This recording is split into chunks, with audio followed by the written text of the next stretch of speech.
15 da primeira carta aos Coríntios, versículo de número 1, diz assim: também vos notifico, irmãos, o evangelho que já vos tenho anunciado, o qual também recebeste, e no qual também permaneceis, pelo qual também sois salvos, se o retiverdes, tal qual vô-lo tenho anunciado, se não é que creste em vão.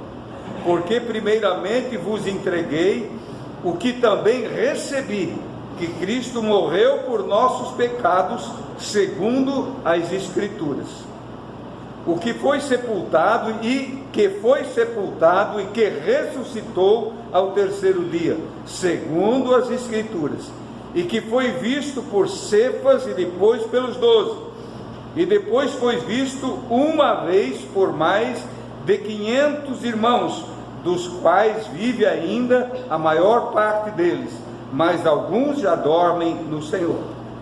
Depois foi visto por Tiago, e depois por todos os apóstolos, e por derradeiro de todos, me apareceu também a mim, como um abortivo. Versículo 9: porque eu sou o menor dos apóstolos, que não sou digno de ser chamado apóstolo, pois que persegui a igreja de Deus, mas pela graça de Deus sou o que sou, e a sua graça para comigo não foi em vão. Antes trabalhei muito mais do que todos eles, todavia não eu, mas a graça de Deus que está comigo. Pode sentar, irmãos. A palavra de Deus é uma beleza, irmãos.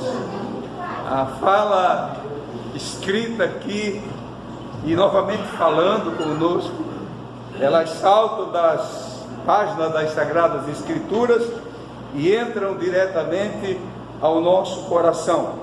Isso nos faz ficar muito alegre e feliz.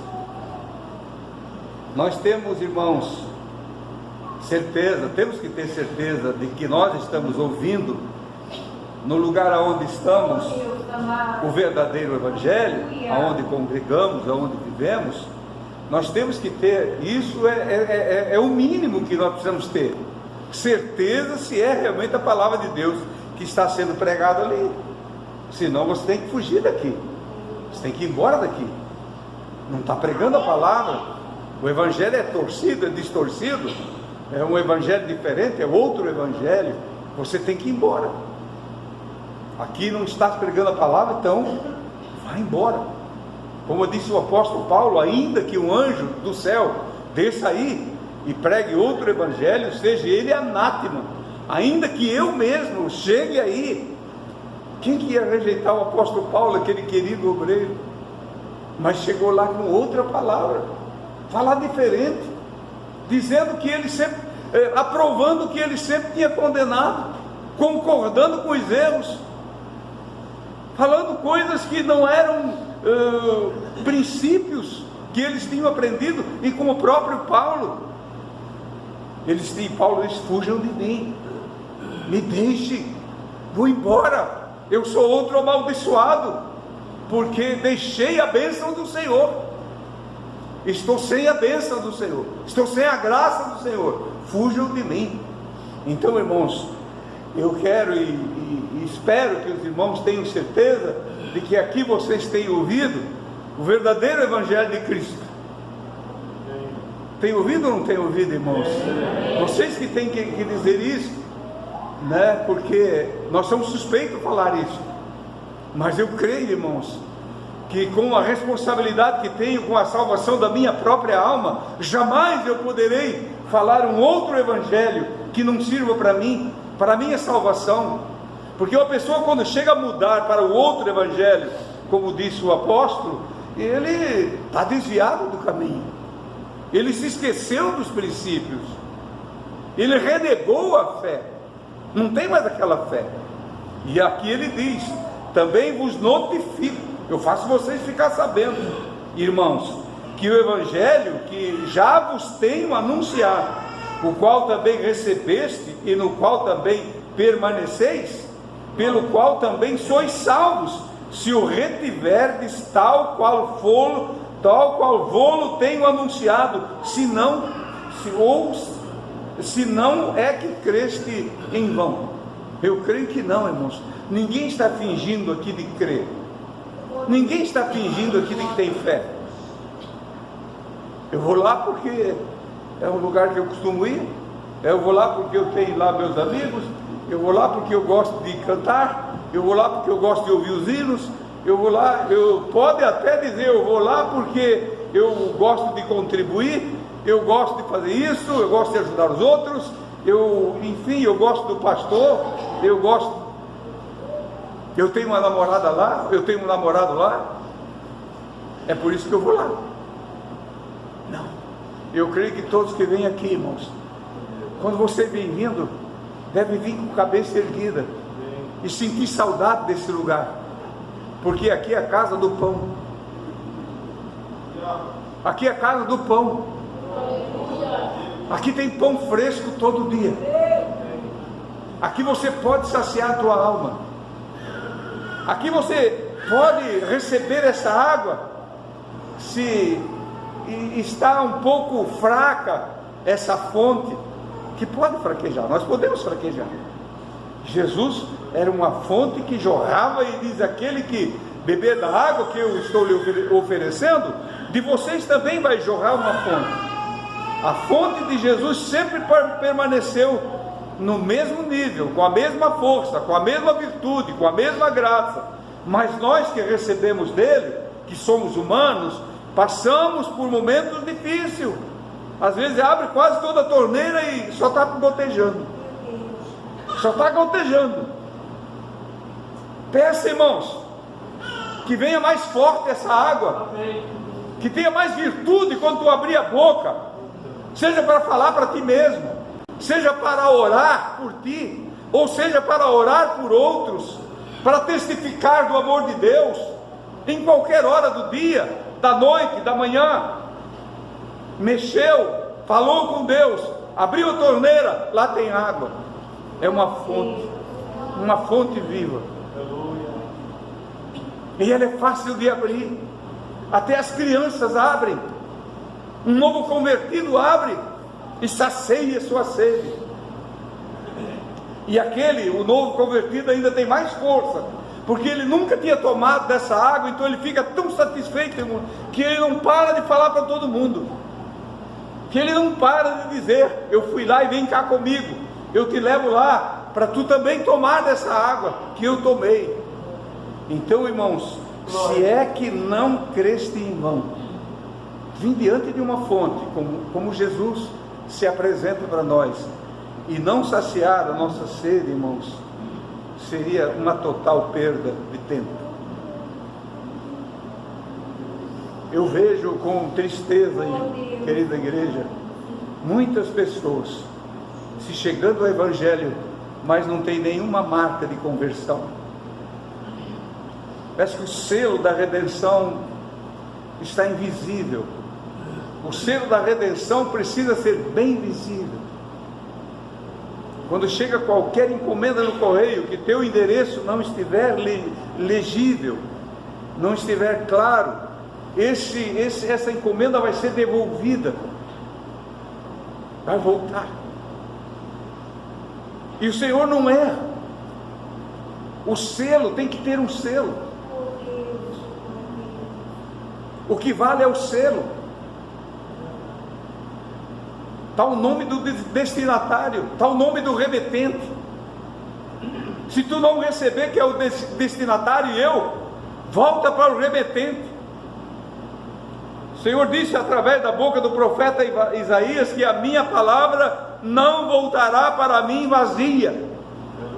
Se for devolvida para ele, mas ela chegou até você, se apresentou a ti, você ouviu o barulho da fonte, você sentiu a água, mas não quis a água, rejeitou a água, volta para ele. Ela volta, não volta para mim vazia, mas fez o que era para ser feito, fez o que lhe apraz.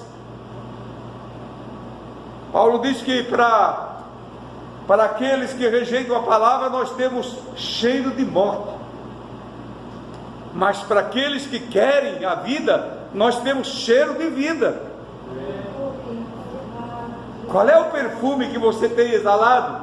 Qual é o perfume as pessoas têm exalado de você? Aonde você passa? O que eles têm dito de ti? O que eles têm dito de mim? Como disse Jesus para os discípulos de João: nós queremos saber aonde é que tu moras. Jesus simplesmente disse: vem ver, vem comigo, vem junto comigo.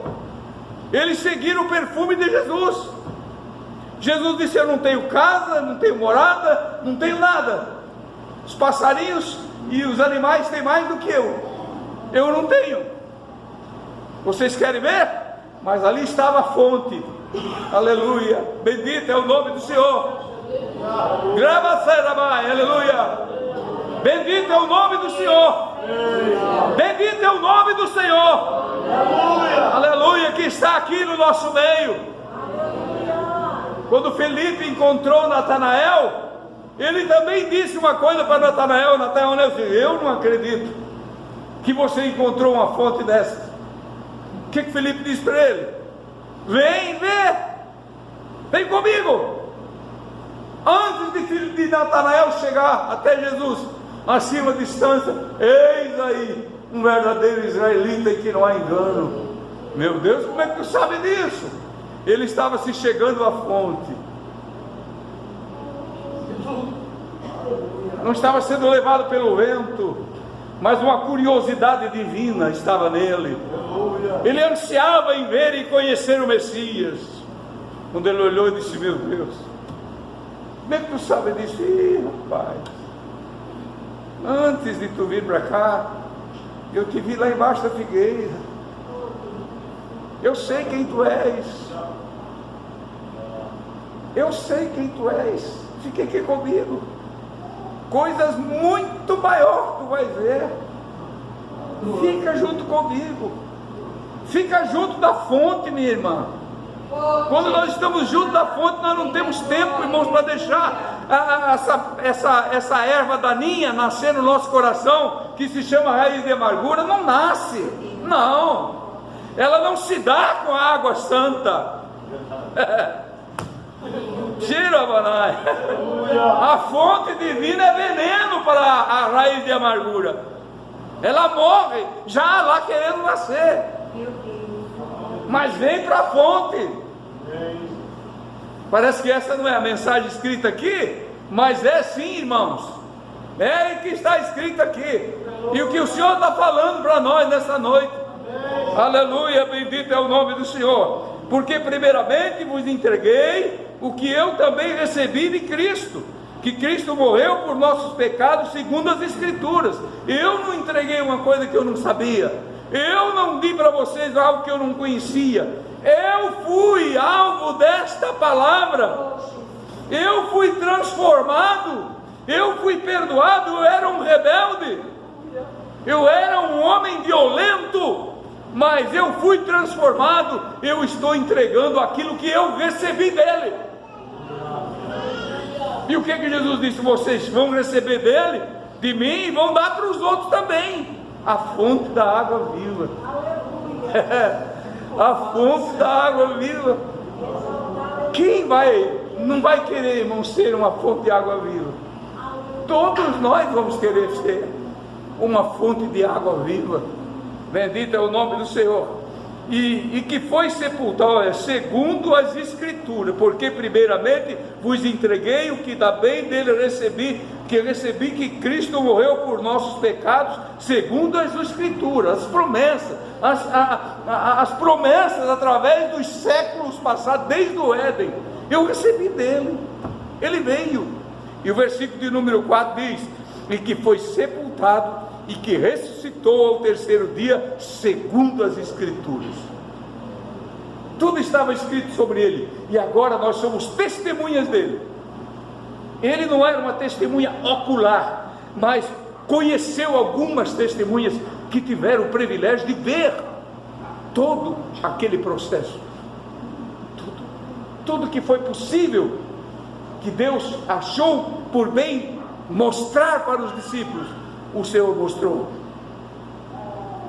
E Paulo prossegue dizendo: e que foi visto por Cefas e depois pelos 12. Isso depois da ressurreição. Não era enquanto eles conviviam com ele. Eles estavam todo dia juntos. Eles dormiam no mesmo lugar, se alimentavam no mesmo lugar, viajavam para cima, para baixo, para todo lado juntos, viam os milagres juntos. É claro que Jesus tinha momentos que assim: ei, Pedro, João e Tiago, vem vocês 3 comigo. Outros ficam aqui, mas vocês 3 vêm comigo. Se você quiser saber por que Jesus fazia isso, quando tu chegar lá na eternidade, pergunte para ele, e ele vai te dizer por que ele fazia. Por que tu só levava Pedro, Tiago e João? Várias vezes. Perguntar para ele. Mas por que para orar para que a menina morreu e só Pedro, Tiago e João? Não pode outro junto? Por quê? Mas quando Pedro tomou da água, Jesus já ressuscitado, aquele homem que era também um homem que era terrível, Pedro por pouco não tomou o mesmo caminho de Judas. Mas quando ele entra na casa de Enéas, o irmão Enéas estava doente, ele olha para o Enéas, 8 anos doente, e diz assim: irmão Enéas, o Senhor te dá saúde. Água jorrando. Aleluia! O Senhor te dá saúde. Lá se levanta Enéas. Ele está ali na casa de Enéas. Aleluia! Vem a notícia da casa da irmã Dorcas, que era uma irmã querida, numa cidadezinha perto ali, dizendo: olha, Dorcas morreu. Mas por que chamar o homem se Dorcas morreu? Mas Pedro tinha estado junto com alguém que ressuscitava morto e cria nele. Viu que ele ressuscitou, ouviu quando o Senhor disse para ele: vocês farão as obras que eu faço e farão maiores ainda. Pedro acreditava nisso. Aleluia.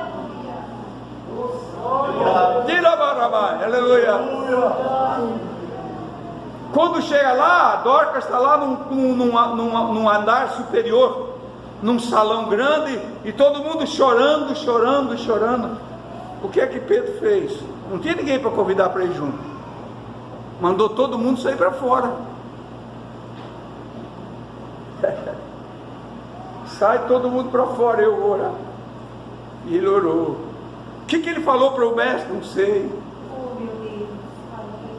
Só que ele estendeu a mão e disse: levanta, irmã Dorcas. E Dorcas se levantou, ressuscitou dos mortos. Aleluia.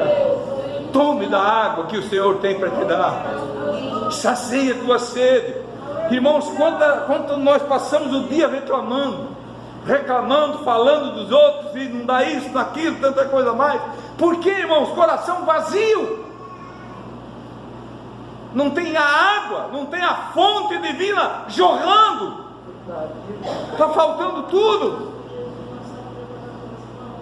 E ele prossegue aqui dizendo que Pedro, depois disso foi, ou seja, versículo 5 que eu li, e foi visto por Cefas e depois pelos 12. Cefas era o Pedro. Depois foi visto por uma só vez.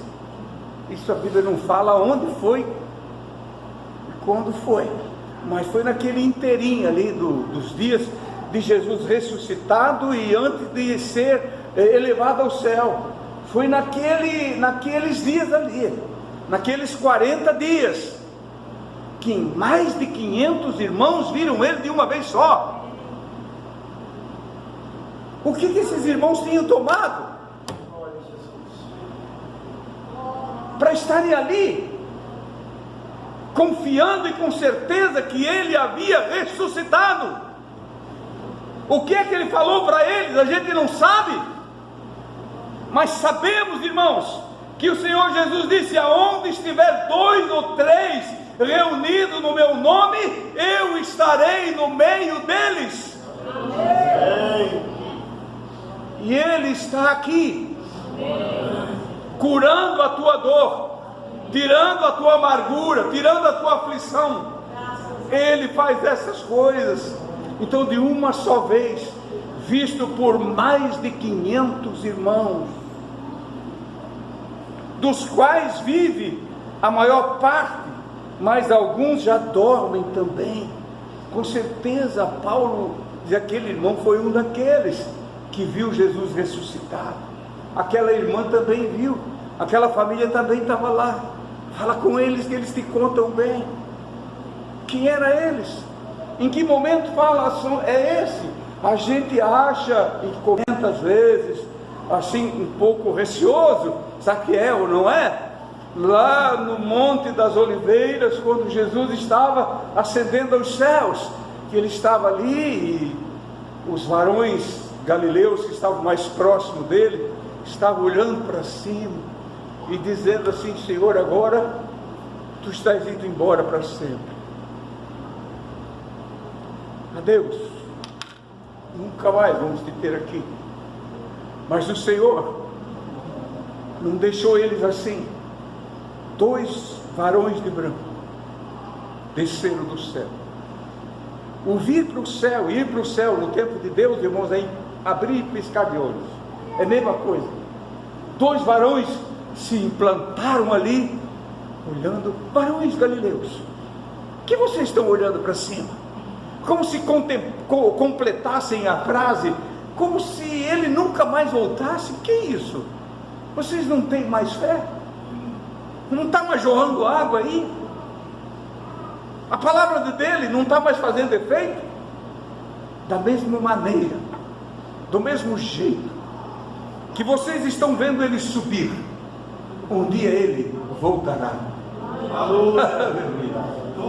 Glória a Jesus. Quem sabe foi nessa vez que esses 500 irmãos, ou mais de 500 irmãos, em uma vez só viram isso. Irmãos, que culto não foi aquele? Que glória não foi aquela? Bendito é o nome do Senhor. Pois segue um pouquinho adiante. Nós chegamos no versículo de número 7 e diz assim: depois disso, foi visto por Tiago, depois por todos os apóstolos. Quem era esse Tiago? Na Bíblia nós vimos 4 Tiago que se destacam, 3 ou 4 bem destacados, né? 3 ou 4. Mas qual era esse Tiago aqui? Ele já não tinha aparecido para todos os discípulos ou apóstolos? Por que para Tiago? Quem era esse Tiago? Era aquele Tiago, morador de Nazaré, filho de Maria, irmão de outro Judas. Suas irmãs viviam ali em Nazaré. Irmãos por parte de mãe de Jesus. Jesus era o mais velho. A Virgem Maria deu luz a ele, por obra exclusiva do Espírito Santo. Depois nasceram os outros. Quando eu olho assim para essa família, eu vejo Tiago como o mais velhinho. Alguém dissesse para ele assim: sabe, Tiago, na casa de vocês o Messias está aí. Quem é o Messias? O teu irmão Jesus. Não, eu não acredito. O meu irmão? Não é? Não, ele é Jesus, ele é o Messias. Não acredito. E não acreditava, e nem os irmãos dele. A Bíblia diz. A mãe guardava tudo em secreto no coração dela. Que luta aquela mãe não passava, aflição. Mas os irmãos não criam. Chegaram até a dizer um dia: olha, é melhor prender esse homem, que ele está louco. Jesus perdeu o juízo, que ele está fazendo coisas assim que não é de uma pessoa normal, não é de uma pessoa desse mundo, realmente não é desse mundo. É o Senhor da glória, é o Rei da glória, é o Rei da glória, cheio de glória e de virtude, que às vezes está morando na nossa casa e nós não observamos, nós não vimos, nós não notamos que ali está o Rei da glória. E nós temos de conta que ele não está por ali. Tiago, o irmão de Jesus, Com certeza, eu não sei o que Jesus disse para ele, mas disse: meu irmão, tu ainda não acreditas? Olha aqui minhas mãos, olha meus pés. Fui eu, Tiago, o teu irmão. Nós brincávamos juntos, almoçávamos juntos, dormíamos na mesma tenda. Sou eu, Tiago. Eu sou o Messias. E diz a palavra que Tiago foi um homem que se converteu, como os joelhos dele se tornaram, chamavam o joelho de camelo, porque ele vivia em oração e se tornou um líder da igreja, mas demorou para crer. Apareceu para Tiago: Tiago, sou eu, sou o teu irmão. Quanta luta que nós temos às vezes, irmãos, para fazer alguém acreditar, crer em Jesus. Teu filho, meu filho, tua família, nossa família, eles não creem. Mas vai chegar o momento em que Jesus vai se manifestar para eles. Glória a Jesus. Vai se manifestar para ele. Paulo, ele fala um pouquinho sobre ele, dizendo: e por derradeiro de todos, me apareceu também a mim como um abortivo, como alguém que nasce fora do tempo, alguém que era para ser jogado fora, não valia nada perante os olhos do Criador. Se ele continuasse daquela forma, se Paulo continuasse naquela rebeldia, mas o coração foi ferido, o coração dele foi ferido pela rocha. A água, essa fonte divina começou a jorrar sobre ele, ele não pôde fugir. E aqui ele assume o compromisso do grande apóstolo. Ele disse: não que eu seja o maior, mas a graça do Senhor que está sobre mim, o poder do Senhor que está sobre mim, a virtude de Deus que está sobre mim. Fique em pé comigo, irmãos. A virtude do Criador que está sobre mim, isso aí está superando, está suplantando todas as coisas. A graça do Senhor, porque eu sou o menor dos apóstolos, que não sou digno de ser chamado de apóstolo, pois que persegui a igreja de Deus, mas pela graça de Deus sou o que sou, e a sua graça para comigo não foi vã. Antes trabalhei muito mais do que todos eles, todavia não eu, mas a graça de Deus que está comigo. A fonte da água viva, irmãos, que jorra sobre nós. Entenderam a palavra, irmãos? Entenderam a palavra, irmãs? Entenderam, irmãos? Senão eu começo a pregar outra vez, prego tudo outra vez, mas eu creio que deu para entender a palavra.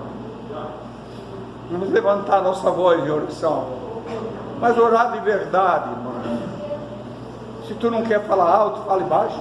Se tu não quer falar nada, ore em espírito. Descubra o que é orar em espírito. Está em verdadeira comunhão com Ele. Pai querido, louvo a Ti, Senhor, pela Tua palavra viva, pela Tua palavra eficaz, cortante e penetrante. Aleluia. Surpreende-nos cada dia. Oh, aleluia. Na Tua palavra há poder, Jesus. Na Tua palavra há poder, Senhor. Há poder, há poder. Sim, Pai, para limpar o nosso coração, para limpar, Senhor Jesus, oh, a casa onde Tu precisa estar habitando dentro de mim, dentro dos meus irmãos. Senhor, nós queremos participar da ceia nessa noite, com nossas mãos limpas, nossos corações purificados, nossa consciência desimpedida, Senhor, de estar nos acusando de qualquer coisa. Ajuda-nos, ó Pai divino, ajuda os meus irmãos e as minhas irmãs, eu te peço no Teu nome, Jesus. Amém e amém. porque Ele vive, posso ver no amanhã, porque Ele vive, temor não há, mas eu bem sei, eu sei que a minha vida está nas mãos de meu Jesus, que vivo está. Outra vez. Porque Ele vive, posso vê-lo amanhã, porque Ele vive, temor não há, mas eu bem sei, eu sei que a minha vida está nas mãos de meu Jesus, que vivo está. Deus abençoe, irmãos.